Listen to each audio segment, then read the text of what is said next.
The question of what makes a life worth living is central to various philosophical and psychological traditions. This reflection, which spans millennia, seeks to understand what truly matters in life and what allows us to achieve true happiness. In modern society, life is often viewed as a race with clear milestones and predetermined expectations.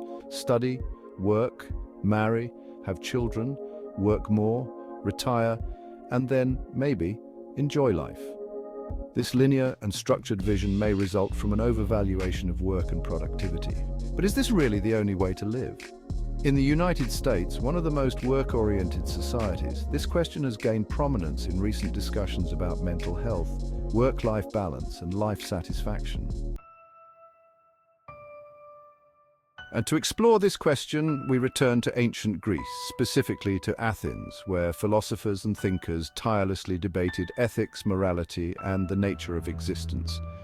The Agora of Athens was a vibrant space where merchants, politicians, and philosophers mingled.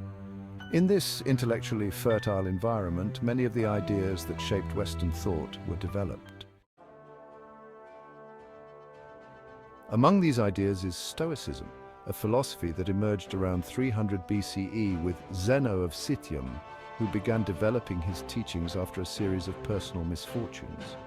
One of the core principles of Stoicism is the idea that many events in our lives are beyond our control, but we can and must control how we react to them.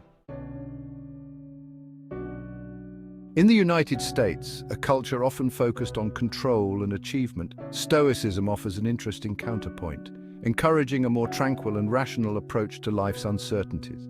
Over the centuries, Stoicism has deeply influenced key figures, especially in ancient Rome. Philosophers like Seneca, Epictetus, and the Emperor Marcus Aurelius adapted this philosophy to their lives and challenges.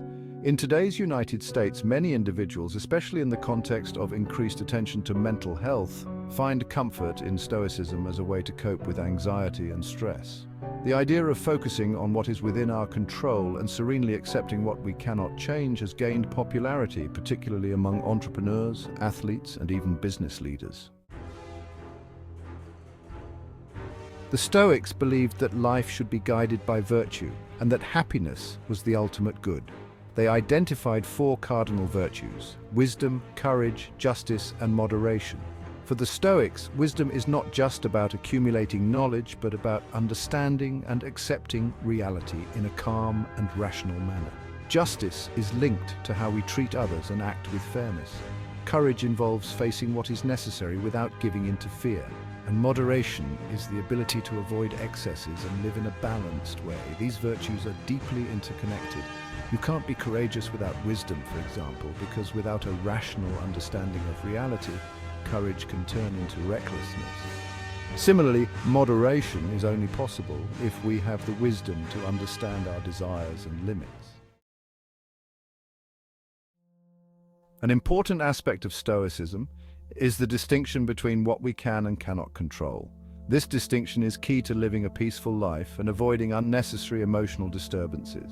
We can control our actions, decisions, and responses, but we cannot control external events like other people's behavior or natural disasters. For the Stoics, the key to a happy life is to focus on what is within our control and serenely accept what we cannot change.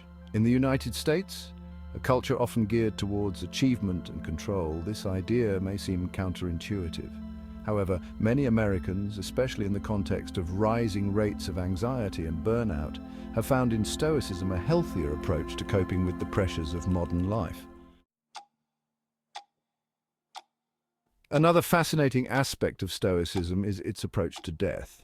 For the Stoic, death was not something to be feared, but a natural part of life. The idea that life is brief and that we should make the most of it within the limits of virtue resonates deeply in our modern era, where time always seems scarce and the constant pursuit of productivity often takes us away from the things that truly matter. Marcus Aurelius, in his famous book, wrote about the importance of accepting mortality and living each day as if it were the last. In the United States, where culture often values youth and material success, the Stoic reflection on death offers a more balanced and thoughtful perspective. Stoicism also rejects the idea that material wealth or social status is necessary for happiness. On the contrary, the philosophy emphasizes that these aspects are indifferent, meaning they hold no intrinsic value. What matters is how we respond to them. We can be happy or unhappy regardless of our material circumstances, as long as we live in accordance with virtue. In the United States, one of the world's most prosperous nations, this message might seem challenging. However, many have found wisdom in Stoicism by realizing that true happiness doesn't come from possessions or external achievements, but from living a life of purpose and integrity. In today's context, Stoic philosophy offers a practical approach to dealing with stress, uncertainty, and adversity. It reminds us that while we cannot control what happens around us, we can always control how we react. This message has especially resonated in times of crisis, like during the COVID-19 pandemic, when many Americans faced uncertainty and loss. In conclusion, Stoicism challenges us to live according to our rational nature, embrace virtues, and accept what we cannot change. In the United States, this ancient but profoundly relevant philosophy has found new life, helping people find serenity and resilience in an increasingly chaotic and unpredictable world.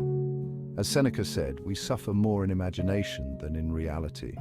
Stoicism teaches us to look at life with clarity, accept difficulties, and strive to live virtuously and with balance.